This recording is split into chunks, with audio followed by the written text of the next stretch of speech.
আৰু যেহেতু ফলো দ্য লিডাৰত আজি আমাৰ লগত এগৰাকী বিশেষ ব্যক্তি উপস্থিত আছে।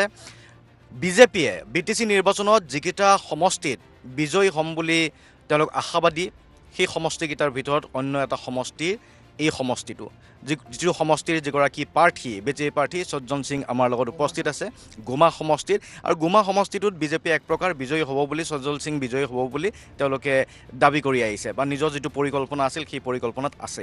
এই সমষ্টিটোত এই প্ৰাৰ্থীগৰাকীয়েনো এনেকুৱা কি কাম কৰিছে যাৰ বাবে বিজেপি ইমান আত্মবিশ্বাসী। আৰু শেহতীয়াকৈ দেখিবলৈ পোৱা গ'ল এতিয়া মনোনয়নৰ সকলো পৰ্ব সম্পন্ন হৈছে, এতিয়া প্ৰচাৰ অভিযান চলিছে। মই আপোনাৰ ওচৰলৈকে আহিব বিচাৰিছোঁ, আমি আজি পাতি যাম আপোনাৰ সৈতে কথা, আৰু লগতে দেখুৱাই যাম আপুনি নিৰ্বাচনী প্ৰচাৰ কি ধৰণে চলাইছে, ৰাজ্যবাসীয়েও দেখিব, BTCবাসীয়েও দেখিব। প্ৰথমতে কওক, নিজে কিমান আত্মবিশ্বাসী? আমি শুনিছোঁ যে বিজেপি যথেষ্ট আত্মবিশ্বাসী এই সমষ্টিটোক লৈ। একচুৱেলি গুমা সমষ্টিত বিজেপি আজি জয় হ'ব এইটো নিশ্চিত হৈ গ'ল। আমাৰ মুখ্যমন্ত্ৰী মহোদয় এটা ইয়াত মিটিং দিছিল, নেৰা নেপেৰা বৰষুণ, এই বছৰৰ হাইষ্ট সেইদিনাই বৰষুণ হৈছে লাষ্ট 3-4 দিনৰ পৰা। কিন্তু মুখ্যমন্ত্ৰী আহাৰ কথা শুনি পেলাই ইমান ৰাইজ ওলাইছে সত্যপুৰত, এইটো আপোনাৰ মানুহ হৈছিল আপোনাৰ কমচে কম 20,000 বৰষুণৰ মাজত। এইটো এটা হিষ্টৰী হৈ গ'ল। সেইদিনাই মুখ্যমন্ত্ৰী আত্মবিশ্বাস বাঢ়ি গ'ল আৰু ভাবিলে এইবাৰ আমি গুমা বিজেপি জয়ী হ'ব। আৰু সেইমতে আপোনাৰ কাম চলি আছে? সেইমতে মোৰ কাম চলি আছে। আৰু মই বিশেষকৈ মই এজন লিডাৰ, পিছত আগত মই এজন ছ'চিয়েল ৱাৰ্কাৰ। মোৰ এটা ফাউণ্ডেশ্যন আছে, সজল ফাউণ্ডেশ্যন, 2009 চনত ইষ্টাব্লিছ কৰা হৈছে। এইটো আমাৰ কোনো জাতি ধৰ্ম নিৰ্বিশেষে চবকে সহায় কৰা হয়। যেনেকৈ আমাৰ দুৰ্গা পূজা আহিলেও আমি ৰাইজৰ ওচৰত থাকি পেলাই কাপোৰ চাপৰ যিখিনি পাৰোঁ দুখীয়া মানুহক সহায় কৰোঁ। ঈদ আহিলেও আমি ৰাইজৰ লগত থাকি কাম কৰোঁ। খ্ৰীষ্টমাছ আহিলেও আমাৰ ইয়াত BTATত 26টা জাতি জনগোষ্ঠীৰ মানুহ আছে।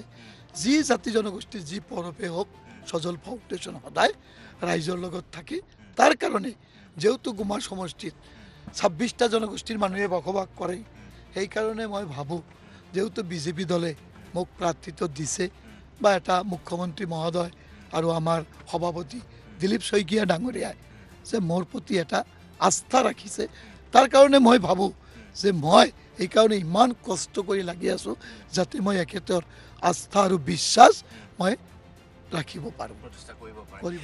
সেই চিন্তাটো আপুনি কৰি আগবাঢ়িছে। আৰু আপুনি কৈছে যে ফাউণ্ডেশ্যনৰ জৰিয়তে কাম কৰিছে, আৰু সেইবাবে হয়তো জাতি জনগোষ্ঠীক আপুনি একেলগে পাব বুলি আশা কৰিছে। মাইনৰিটিৰ কথা কোৱা হয়, সংখ্যালঘু ভোট, বিজেপিৰ পক্ষত হয়তো সংখ্যালঘু ভোট নাথাকিব বুলি কোৱা হয়। সেই ভোটখিনি আপোনাৰ ওচৰত কি ধৰণে আহিব তেতিয়াহ'লে? একচুৱেলি আগত এটা বেলেগ পৰিৱেশ আছিল, কিন্তু এতিয়া পৰিৱেশটো সলনি হৈছে। কাৰণ সংখ্যালঘু মানুহক চবে ঠগিছে। কংগ্ৰেছে ইহঁতক একদম বৰবাদ কৰি থৈ গ'ল। সেইকাৰণে সংখ্যালঘু মানুহৰ কংগ্ৰেছৰ প্ৰতি আস্থা বিশ্বাস নাইকিয়া হৈ গ'ল। আৰু যেহেতু BTC নিৰ্বাচনত কংগ্ৰেছৰ কোনো প্ৰভাৱ নাই। ইয়াত 3টা দলৰ মাজত প্ৰতিদ্বন্দ্বিতা হ'ব, বিজেপি আৰু BPF আৰু UPPL। তো ইয়াৰ ৰাইজে, সংখ্যালঘু ৰাইজে এটা বস্তু দেখা পাইছে যে আমি BPFক ভোট দিলেও BPFে বিজেপিৰ বাহিৰে চৰকাৰ কৰিব নোৱাৰে। তাৰমানে BPFও বিজেপি, আৰু UPPLক আমি ভোট দিলেও UPPLও বিজেপিৰ বাহিৰে চৰকাৰ কৰিব নোৱাৰে। সেইকাৰণে ৰাইজে ভাবি আছে যে আমি ইনডাইৰেক্ট ভোটটো দি কি কৰিম, আমি ডাইৰেক্ট বিজেপিক দিয়াই ভাল। খোলাখুলি দিলে কমচে কম মুখ্যমন্ত্ৰী মহোদয়ে ভাল পাব আৰু আমি সুখে শান্তিৰে থাকিব পাৰিম। আৰু এটা সংখ্যালঘু মানুহৰ ওপৰত আৰু এটা ইহঁতৰ বিশ্বাস আছে, যেতিয়াৰ পৰা BTATত মানে বা গোটেই ভাৰতবৰ্ষত বিজেপি চৰকাৰ আহিছে, কোনো জাতি জনগোষ্ঠীৰ মাজত সংঘৰ্ষ হোৱা নাই। যিবিলাক আগত কালচাৰ আছিল এইবিলাক কালচাৰ নাই। আৰু এটা কথা, BTRত শান্তিত থাকিবলৈ হ'লে আপুনি 100% বিজেপিক যে লাগিব, তাৰ কাৰণে সব জাতি জনগোষ্ঠীয়ে গম পাই গ'ল। বড়ো ভাইসকলেও কৈ আছে যে আমি একবাৰ বিজেপিয়ে চলালে, UPPLে চৰকাৰ চলালে, BPFে চৰকাৰ চলালে, আমি একবাৰ বিজেপিক চান্স দি পেলাই চাব লাগে বুলি বড়ো ভাইসকলেও আমাৰ লগত আছে। তাৰ কাৰণে মই ভাবোঁ যে আমাৰ মুখ্যমন্ত্ৰী মহোদয়ে যেনেকুৱা কাম কৰিছে গোটেই অসমবাসীৰ সন্মান ভাৰতবৰ্ষত বঢ়াই দিছে। আমি যদি আজিকালি দিল্লীত যাওঁ, আপ কাহা সে আয়া, মই যদি কওঁ অসম আসাম সে আয়া, তেতিয়া সিহঁতে কি কয় জানে, बाप का मुख्यमंत्री इतना काम करता है वो तो एक दिन भारत का प्रधानमंत्री बनेगा। हम कलकत्ता यार আগত মই কলকাতাত গৈছিলোঁ, য'ত TMCৰ ঘৰ, সেই মানুহখিনিয়ে মোক সুধিছে, মই কেম্পেইনিঙত আছিলোঁ 1 মাহ, তেতিয়া মোক সুধিছে যে মই ক'ৰ পৰা আহিছোঁ বুলি। মই অসম কোৱাৰ লগে লগে একদিন টোটোৱালা এটা কৈ আছিল, ই ৰিক্সা, কয় একদিন আপোনাৰ মুখ্যমন্ত্ৰী প্ৰধানমন্ত্ৰী হবে। প্ৰধানমন্ত্ৰীৰ কথাটো চৰ্চা চলিছে আৰু আমাৰ অসমৰ পৰা অহাৰ লগে লগে আমাক এটা বেলেগ ষ্টেটৰ মানুহে আগৰ অসম চিনি নাপায়, এতিয়া আমাক সন্মান দি পেলাই চেয়াৰটো দি বহায়। এই সন্মানটো আমি মুখ্যমন্ত্ৰী মহোদয়ৰ কাৰণে পাইছোঁ। তো মই দেখা পাইছোঁ যে মুখ্যমন্ত্ৰী আমাৰ অসমবাসীক, আমাৰ মাননীয় মুখ্যমন্ত্ৰী হেমন্ত বিশ্ব শৰ্মাই যি তফা দিছে, মই ভাবোঁ যে মুখ্যমন্ত্ৰী 100 বছৰ জীয়াই থাকিব লাগে আৰু 100 বছৰ আমাৰ মুখ্যমন্ত্ৰী হৈ থাকিব লাগে। আপোনাৰ যিটো সমষ্টি, এই সমষ্টিটোত বিজেপিৰ পৰা আৰু এগৰাকীয়ে প্ৰতিনিধিত্ব বিচাৰিছিলে, প্ৰাৰ্থিত্ব বিচাৰিছিলে, তেওঁ প্ৰাৰ্থিত্ব পোৱা নাছিল আৰু ইণ্ডিপেণ্ডেণ্টলি নিৰ্দলীয়ভাৱে প্ৰক্ষেপ কৰিছিল, কিন্তু শেহতীয়াকৈ তেখেতে উঠাই লৈছে। গতিকে তেওঁৰ সহযোগিতা থাকিবনে নাথাকে? মানে এখেতে আৰু মই, নীলেশ্বৰ ৰায় ডাঙৰীয়া আৰু মই দুজনে আমি প্ৰাৰ্থিত্ব বিচাৰিছোঁ। টিকেটটো এজনেই পাব। যেতিয়া মই পালোঁ, লাষ্ট টাইম এখেতক প্ৰতিদ্বন্দ্বিতা কৰিব দিছিল দলে, এখেতে কৰিছিল বিগত লাষ্ট 2020-ত। তো এইবাৰ দলে মোক চান্স দিছে, কিন্তু মই ভাবোঁ যে আমি বিজেপিৰ নিষ্ঠাৱান চবে কাৰ্যকৰ্তা। বিজেপি দলটো হ'ল এটা ভগৱানৰ দল, নীতি আদৰ্শ থকা দল, ডিচিপ্লিন দল। তো এখেতে টিকেট নোপোৱাত অলপতো মনটো বেয়া লাগে।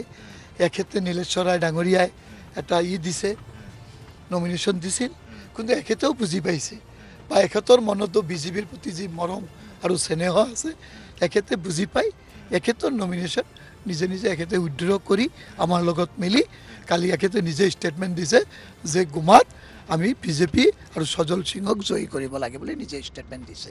তো মই ভাবোঁ যে আমাৰ বিজেপি কাৰ্যকৰ্তাৰ মাজত আমাৰ দলৰ যিটো ডিচিশ্যন, এইটো আমি চবে বিজেপিৰ কাৰ্যকৰ্তাই মানি লয়, বেলেগ দলৰ নিচিনা নহয়। কোচ ৰাজবংশী যিখিনি ভোটাৰ আছে, সেই ভোটাৰসকলে কি ক'ব বিচাৰে এই সিদ্ধান্তত মানি লৈছেনে? এটা চৰ্চা চলিছিল মাজতে, আমি শুনিছিলোঁ যে তাক লৈ কিছু অসন্তুষ্ট হৈছিল, কিন্তু এতিয়া সেই ভোটাৰখিনি আপোনাৰ পক্ষত আছেনে নাই? আমাৰ ৰাজবংশী সম্প্ৰদায়ৰ মানুহখিনি সদায় বিজেপিৰ লগত আছে। অলপ মনক্ষুণ্ণ হ'ব পাৰে, কিন্তু যেতিয়া বিজেপিয়ে আমাৰ নীলেশ্বৰ ৰায় ডাঙৰীয়াক মুখ্যমন্ত্ৰী মহোদয়ে কথা পাতিলে, দিলীপ শইকীয়া ডাঙৰীয়াই কথা পাতিলে আৰু অশোক সিঙেল আমাৰ মন্ত্ৰী নিজে আহি পেলাই তাৰ লগত বহি কথা পাতি তাক মেইন জাগা দিব বুলি কথা পাতিলে আৰু তাক জাগা দিয়া হ'ব। তাৰ কাৰণে আমাৰ ৰাইজ, ৰাজবংশী ভাইসকলে ভাল পালে যে সজল সিঙৰ লগে লগে নীলেশ্বৰ ৰায়ো জাগা এটা পাই গ'ল। তাৰ কাৰণে ৰাজবংশী ভাইসকলে তো 100% বিজেপি আছিল, কিন্তু অলপ মনক্ষুণ্ণ হ'লেও ভোট বেলেগত নিদিয়ে। কিন্তু কালি এইখিনিও একদম ক্লিয়াৰ হৈ গ'ল, পিকচাৰ ক্লিয়াৰ। তাৰ কাৰণে আমাৰ ৰাজবংশী ভাইসকলো 100% বিজেপিৰ লগত আছে। প্ৰায় 30,000 চাগে সংখ্যালঘু ভোট আছে ইয়াতে, বাকী অন্যান্য আছে, কিন্তু মেজৰিটি সংখ্যালঘু ভোট। এই সংখ্যালঘু ভোটৰ ভোট বিভাজনে আপোনাক কি ধৰণে সহায় কৰিব পাৰে? একচুৱেলি চাওক, সংখ্যালঘু ভোট এইবাৰ বিজেপিও পাব, মানে 4টা 3টা মই নাজানো, 1-2টা দলে পাব বা এইখিনি আপুনি জানি লওক যে সংখ্যালঘু ভোট এইবাৰ বিজেপিৰ লগত আছে। আৰু গুমাৰ সমষ্টিত সিহঁতৰ এটা প্ৰতিশ্ৰুতি লাগে, সেই প্ৰতিশ্ৰুতিটো মই দিছোঁ আৰু সিহঁতৰ এটা কনফিডেঞ্চ আহিছে যে আমি যদি সজল সিঙক জিকাই দিওঁ আমাৰ কিবা অসুবিধা নহয়। গুমাৰ সমষ্টিৰ বাকী ৰাইজে এইটো বুজি পাইছে যে মুখ্যমন্ত্ৰী মহোদয়ৰ আশীৰ্বাদ সজল সিঙৰ লগত আছে। সেইকাৰণে মাইনৰিটি ভাইসকলে 2-3টা ইছ্যু মোক কৈছে আৰু মই কৈছোঁ যে মই 100% মুখ্যমন্ত্ৰীৰ লগত কথা পাতি আপোনালোকৰ ইছ্যুখিনি ছল্ভ কৰি দিম। কাৰণ BTCৰ কাষতে অন্য ঠাইত, মাইনৰিটি মানুহৰ ঠাইত উচ্ছেদো চলিছে। উচ্ছেদক লৈ BTCৰ ভিতৰত কিবা শংকা আছে নেকি? একচুৱেলি উচ্ছেদলৈ এটা শংকা আছিল, কিন্তু সিহঁতে বস্তুটো গম পাইছে যে উচ্ছেদখিনি ৰকিবুল হুছেইন ডাঙৰীয়াই চেলেঞ্জ কৰি পেলাই উল্টা মাইনৰিটি মানুহখিনিক বিপদত পেলাইছে। এই কথাটো গুমাবাসী নহয়, গোটেই বিটিআৰবাসী ৰাইজে বুজি পালে আৰু সিহঁতে ভাবিছে যে আমাৰ MCLA যেতিয়া আমি ভোট দিম তেতিয়াতো আমাৰ কোনো প্ৰশ্নই নাই। সেইকাৰণে সিহঁতে সংখ্যালঘু ৰাইজে এইবাৰ সিদ্ধান্ত লৈছে যে গুমাত চবতকৈ হায়েষ্ট মাইনৰিটি ভোট বিজেপিক দিব গৈ আছে। গতিকে সেইসকল লোকক নিৰাপত্তা আপুনি প্ৰদান কৰিব তেতিয়া? সেইটো 100% মুখ্যমন্ত্ৰীৰ লগত মোৰ কথা হৈছে।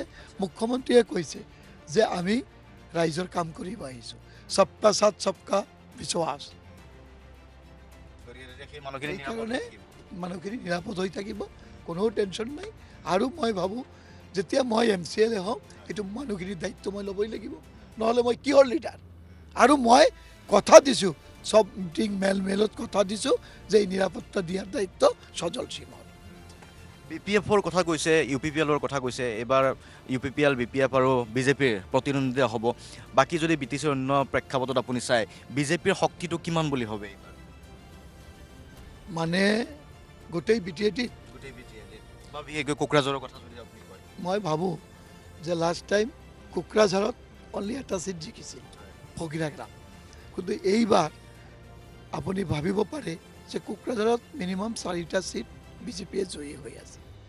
4টা চিট। 4টা চিট আপোনালোকে কোকৰাঝাৰৰ পৰা? আমি কোকৰাঝাৰৰ পৰা আশা নহয়, পোৱাটো খাটা আচ্ছা, নিশ্চিত হৈছে। নিশ্চিত 4টা 5টাও হ'ব পাৰে। আৰু এইবাৰ BTATত লাৰ্জেষ্ট পাৰ্টি হ'ব বিজেপি, লাৰ্জেষ্ট পাৰ্টি হ'ব। লাৰ্জেষ্ট পাৰ্টি হ'ব। বড়ো ভোটখিনি বিজেপিৰ পক্ষে আহিছে বুলি ভাবেনে আগতকৈ এতিয়া অধিক? মইতো আপোনাক ক'লোৱেই ফাৰ্ষ্টতে যে অলৰেডি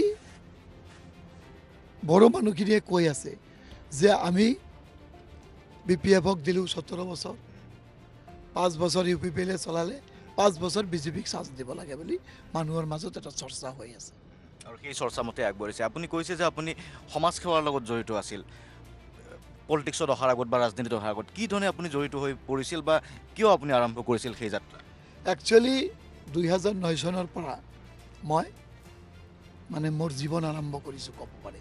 মই বিজনেছ কৰি আছিলোঁ, মই কাম কৰি আছিলোঁ, কণ্ট্ৰেক্টাৰী কৰি আছিলোঁ, অৰুণাচলতো আছিলোঁ।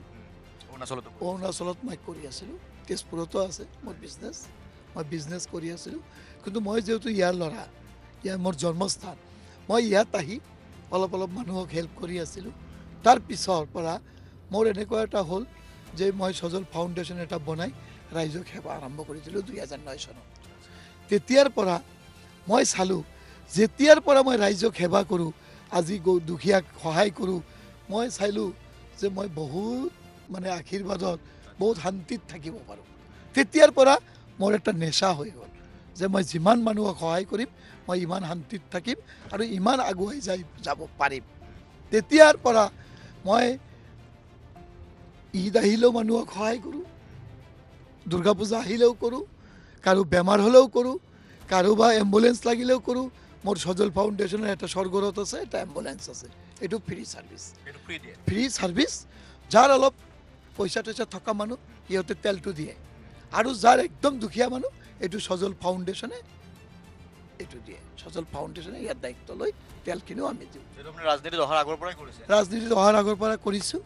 আৰু যেতিয়াৰ পৰা মই ছ'চিয়েল ৱৰ্ক আৰম্ভ কৰিছোঁ তেতিয়াৰ পৰা মই এটা বস্তু দেখা পাইছোঁ যে পৃথিৱীত চবতকৈ ডাঙৰ কাম হৈছে ছ'চিয়েল ৱৰ্ক কৰিলেই আপুনি যিমান শান্তিত থাকিব পাৰিব আৰু যিমান ওপৰত যাব পাৰিব, বেলেগ কোনো ৰাস্তাত এই কামখিনি এই জেগাটো নাই। তাৰ কাৰণে মই যদি বছৰত মই যি ইনকাম কৰোঁ 50% পইচা মই ছ'চিয়েল ৱৰ্কাৰ হিচাপে মই ব্যৱহাৰ কৰোঁ। 50% কৰোঁ।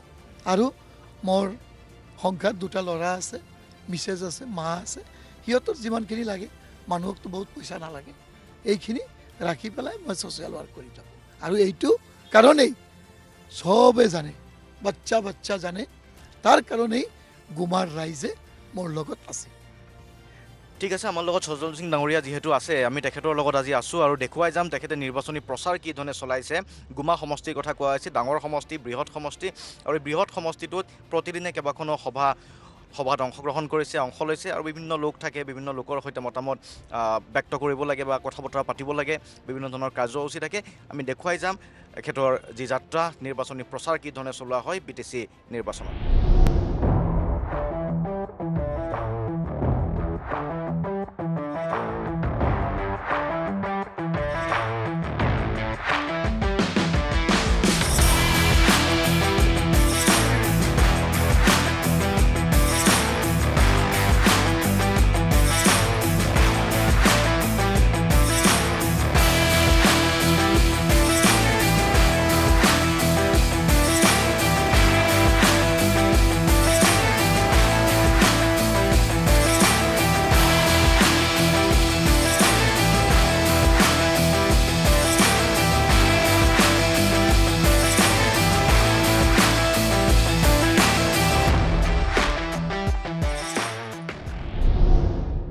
আৰু যিহেতু ফলদা লিডাৰত আমি দেখুৱাই গৈছিলোঁ কি ধৰণে প্ৰাৰ্থীগৰাকীয়ে সজ্জল সিং ডাঙৰীয়াই নিৰ্বাচনী প্ৰচাৰ অভিযান চলাই আছিল আৰু মাজতে এখন ঘৰত আহি আমি উপস্থিত হৈছোঁ আৰু এই ঘৰখনত এটা বিশেষ উদ্দেশ্যেৰে অহা বুলি কৈছে এগৰাকী ব্যক্তিকো আপোনালোকে দেখিছে হয়তো তেওঁ দুৰ্ঘটনাত পতিত হৈছে কি কাৰণে ইয়াত অহা হৈছে একচুৱেলি এখেতে হ'ল মজনু শেখ আমাৰ বিজেপিৰ কাৰ্যকৰ্তা মানে একদম হাৰ্ড ৱাৰ্কাৰ ক'ব পাৰে আপুনি তো এখেতে মোৰ নমিনেশ্যনৰ দিনত বহুত ডাঙৰ ৰেলী হৈছিল এই ৰেলীত বাইকত গৈছে তো দুটা বাইকত এক্সিডেণ্ট হৈ গ'ল এক্সিডেণ্ট হৈ এখেতৰ অৱস্থা বেয়া হৈ গ'ল লগে লগে মই গাড়ী দি হস্পিটেলত পঠালোঁ তেতিয়াৰ পৰা প্লাষ্টাৰ কৰি আহিছে ঘৰত কিন্তু মই ব্যস্ততাৰ মাজেৰে মই এখেতৰ তাত আহিম ভাবি টাইমে মিলাব পৰা নাই সেইকাৰণে মই কালি ভাবি থৈছোঁ আজি মই ঘৰৰ পৰা ওলাই ফাৰ্ষ্ট আমাৰ মজনু শেখৰ তাত যাম গৈ এখেতৰ পৰা আশীৰ্বাদ লৈ তাৰপিছত মই সমষ্টিত ওলাম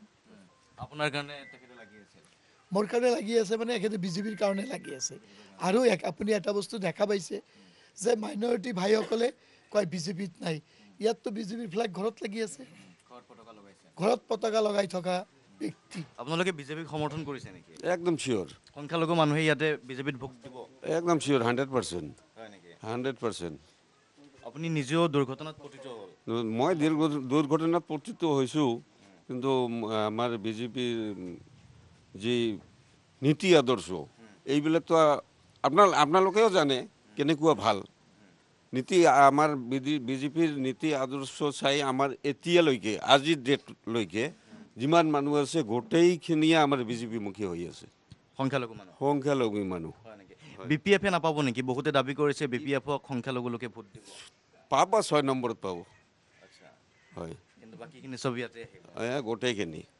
নিৰাপদ বুলি অনুভৱ কৰে নেকি বিজেপিৰ পৰা বা সজ্জল সিং যদি প্ৰতিনিধি হয় আপোনালোকৰ সংখ্যালঘু মানুহখিনি নিৰাপদ হৈ থাকিব নেকি চিয়'ৰ নিৰাপদ মানে আমাৰ যি অঞ্চলৰ মানুহ আমাৰ মাইনৰিটি মানুহ এতিয়াতো নিৰাপদৰ কাৰণে চব আমাৰ দাদা আছে আমাৰ সজ্জল সিং ছাৰ যেতিয়ালৈকে আমি শুনা পাইছোঁ যে আমাৰ সজ্জল সিং ছাৰে টিকেট ল'ব তেতিয়াৰ পৰা আমাৰ মাইনৰিটি মানুহ একদম দাদাৰ কাৰণে একদম ৰখি আছে সেইকাৰণে আমিতো টিকেট যোনদিনা আমি ল'ব কাৰণে গৈছোঁ ইমান ফূৰ্তিত গৈছোঁ ফূৰ্তিত যাই কেনেতো আমাৰ যেনেকৈ হওক এক্সিডেণ্টো হৈ গ'ল তথাপিতো মই ৰখি নাই আমাৰ এইফালৰ অঞ্চলৰ মানুহ গোটেইখিনি একদম আজিৰ ডেটত গোটেইখিনি বিজেপি হৈ গৈছে এতিয়া তেখেতে টিকট পোৱাৰ পাছত একদম গতিকে জিকাটো নিশ্চিত একদম চিয়'ৰ 100% 100ৰ ভিতৰত 100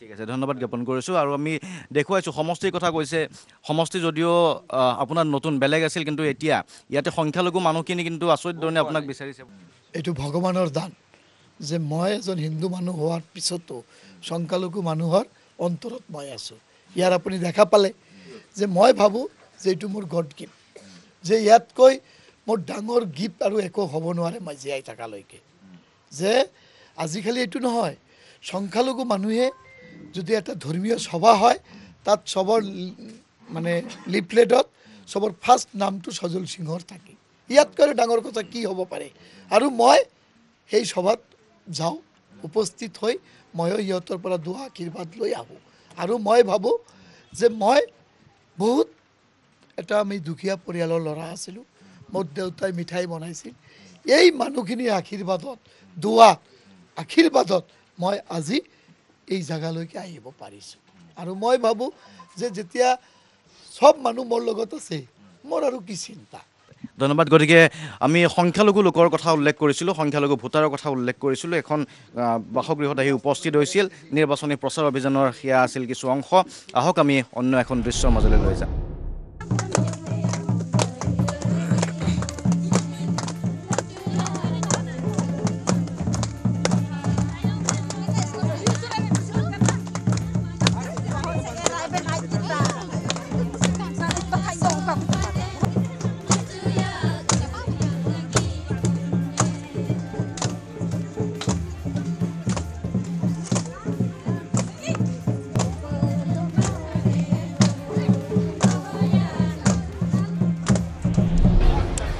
আৰু যিহেতু আমি গুমা সমষ্টিৰ বিজেপি প্ৰাৰ্থী সজ্জল সিঙৰ নিৰ্বাচনী প্ৰচাৰ আপোনালোকক দেখুৱাই আছিলোঁ, আমি এখন আদিবাসী চাওতালী লোকৰ অধ্যুষিত এখন গাঁৱত আহি উপস্থিত হৈছিলোঁ আৰু ইয়াতে দেখিবলৈ পোৱা গৈছে যে এক যোগদান কাৰ্যসূচী প্ৰাৰ্থীগৰাকী আছে, সজ্জল সিং নিজে আছে আৰু বিজেপিমুখী হোৱা পৰিলক্ষিত হৈছে একাংশ আদিবাসী লোকক আৰু এই বিজেপিৰ পতাকা লগতে টুপিৰে আদৰণি জনাই থকা হৈছে। জিন্দাবাদ সজ্জল সিং জিন্দাবাদ সজ্জল সিং জিন্দাবাদ হেমন্ত বিশ্ব শৰ্মা জিন্দাবাদ হেমন্ত অশোক সিংহ জিন্দাবাদ সজ্জল সিং জিন্দাবাদ সজ্জল সিং জিন্দাবাদ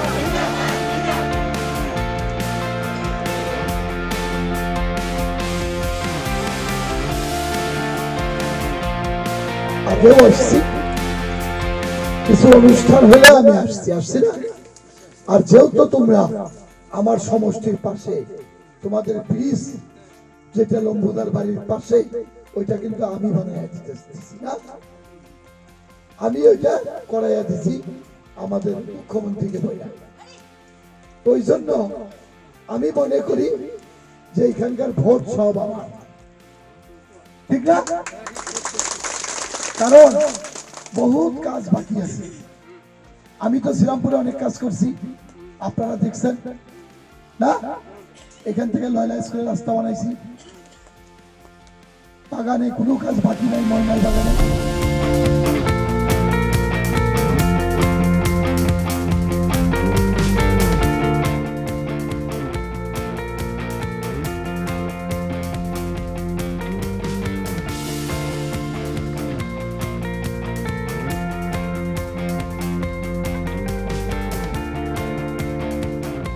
বিজেপি বিজেপি হেমন্ত বিশ্ব শৰ্মা হেমন্ত বিশ্ব শৰ্মা। আৰু ইতিমধ্যে আপোনালোকে দেখিছে কেইবাখনো সভা আমি দেখুৱাইছোঁ য'ত বিভিন্ন জাতি জনগোষ্ঠীৰ লোকে আজি বিজেপিটো যোগদান কৰিছে। বিজেপিৰ প্ৰাৰ্থী সজ্জল সিঙৰ উপস্থিতিত বা তেখেতে জইন কৰালে, যোগদান কৰাইছে। মই যিহেতু নিৰ্বাচনী প্ৰচাৰ অভিযানৰে এইটো এটা অংশ, তেখেতৰ ওচৰলৈকে আহিব বিচাৰিছোঁ। আমি কেইবাখনো মিটিঙলৈকে গ'লোঁ, দেখা পাইছোঁ বহু লোকে যোগদান কৰিছে। আদিবাসী এটা সময়ত কোৱা হৈছিল BPF-ৰ ভোট দিছিলে, BPF-ৰ দখলত আছিল। বড়োসকলে BPF বা UPPL-ৰ দখলত আছে, আজি UPPL-ৰো কিছু অংশকে যোগ দিছে। গাৰো জনজাতীয় লোকসকল আছে, তেওঁলোকো BPF-ৰ লগত আছিল। এই লোকসকলৰ বিজেপিৰ প্ৰতি সেই ধাৰণাটো নাছিল। পৰিৱৰ্তন কেনেকৈ হৈছে বুলি ভাবে? একচুৱেলি মই ভাবোঁ যে 17 বছৰ BPF-এ চলাইছে BTC, আৰু 5 বছৰত যিটো বিজেপিৰ এলায়েন্স চৰকাৰ চলিছে, আৰু মাননীয় মুখ্যমন্ত্ৰী মহোদয়ৰ আৰু আমাৰ প্ৰধানমন্ত্ৰী ডাঙৰীয়াৰ যি মানে সেৱা দেশৰ প্ৰতি, তেতিয়াৰ পৰা মানুহখিনি লাহে লাহে বিজেপিমুখী হৈ আছে। সব জাতি জনগোষ্ঠীৰ মানুহে বিজেপিমুখী হৈ আছে। আপুনি কি ধৰণে কষ্ট কৰিবলগীয়া হৈছিল এই মানুহখিনিক আপোনাৰ দলত যোগদান কৰাৰ বাবে? কাৰণ এইখিনি মানুহ আমি দেখিলোঁ অন্য দলত আছিল। মানে কষ্ট এনেকুৱা হয় যে আমাৰ মুখ্যমন্ত্ৰী মহোদয় ইয়াত এটা মিটিং কৰি গ'ল 13 তাৰিখে সত্যপুৰত। তেতিয়াৰ পৰা মানুহখিনি গৈছিল, বহুত বৰষুণ আছিল। তেতিয়াৰ পৰা মানুহখিনি মুখ্যমন্ত্ৰীক ভাল পায়, আৰু আমি এতিয়া অলপ মানুহখিনিৰ ওচৰত গ'লেই মানুহখিনি বিজেপিত আহিব খোজে। বেছি আমি কষ্ট কৰিব লগা হোৱা নাই। এইখিনি ক্ৰেডিট আমি মুখ্যমন্ত্ৰীক দিব লাগিব। নেপালী সম্প্ৰদায়কো দেখিবলৈ পালোঁ, আপুনি বৈঠকত গৈছিলে, তেওঁলোকৰো কিছু সমস্যাৰ কথা অৱগত কৰিছে। মানে নেপালী সম্প্ৰদায়ৰ যিটো এটা বৈঠক আছিল, এইটোত একচুৱেলি মই যোৱা কথা নাছিল। এইটো মোৰ মিছেজৰ প্ৰগ্ৰাম, মিছেজো ঘূৰি আছে, বহুত জেগাত প্ৰচাৰ চলাই আছে। তো মহিলাখিনিক লৈ মিছেজে এটা ডিছকাছ কৰে, আলোচনা কৰে। তো যেহেতু মই তাত ওচৰত এটা প্ৰগ্ৰামত গৈছোঁ, মানুহখিনি তাত আছে, মই যদি এটা মাত নিদিওঁ সিহঁতে বেয়া পাব বা দুখ লাগিব। সেইকাৰণে মই গৈছোঁ, আৰু তাত সমস্যা, ৰাস্তা ঘাটৰ সমস্যা, মেইন সমস্যা। আমাৰ মন্দিৰটো কৈছে পানী পৰে। ইয়াৰ আগত এই মন্দিৰটোতো মই নিজেই ব্যক্তিগতভাৱে মই তাত লেট্ৰিন বাথৰুমবিলাক আমি ৰিপেয়াৰিং কৰি বনাই দিছোঁ। সেই মন্দিৰটো ৰাম মন্দিৰ হয় এইটো। আৰু মই ভাবোঁ যে আমি যেতিয়া MCLA হৈ যাম, ৰাইজে জিকাই দিব, তেতিয়া এই মন্দিৰবিলাকত আমাৰ এটা চৰকাৰী স্কিম আছে, আলচৰাং বিতাংকি 2 লাখকৈ দিয়ে।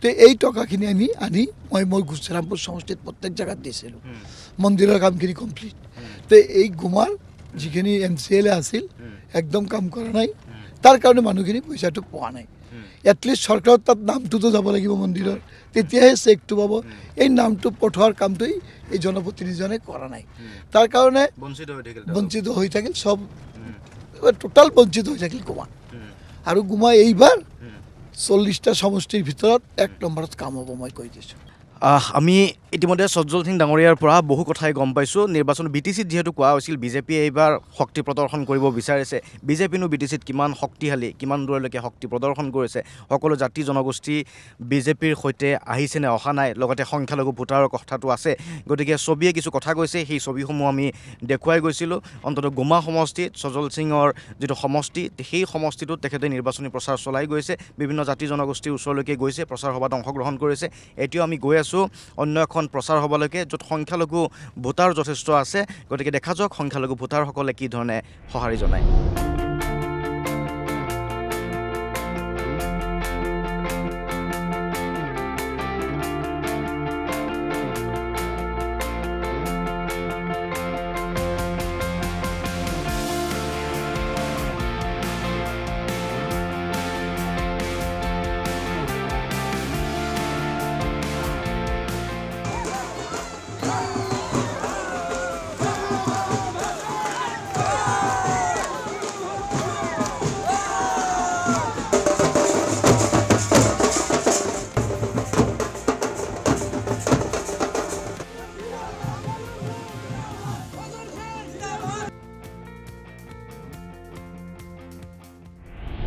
গতিকে ফলো দ্য লিডাৰত আজি আমি দেখুৱাইছিলোঁ বিজেপিৰ যিগৰাকী প্ৰাৰ্থী আছিল সজ্জল সিং গুমা সমষ্টিত কি ধৰণে নিৰ্বাচনী প্ৰচাৰ চলাইছে BTC নিৰ্বাচনত কেইবাখনো ছবি সেইধৰণে আমি আপোনালোকক দেখুৱাই গৈছোঁ জনপ্ৰতিনিধিয়ে নিৰ্বাচনৰ সময়ত কি ধৰণৰ প্ৰতিশ্ৰুতি দিছে কিয় BTC নিৰ্বাচনটো গুৰুত্বপূৰ্ণ সেই কথাটো ইতিমধ্যে আপোনালোক অৱগত পৰৱৰ্তী সময়ত আমি অন্য জনপ্ৰতিনিধিৰ ওচৰলৈকে লৈ যাম আজিৰ ফলো দ্য লিডাৰৰ পৰা শান্তনু মহন্তই বিদায় লৈছোঁ ধন্যবাদ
NB নিউজ সহজ সৰল ভাষাত নৱভাৰতৰ কথা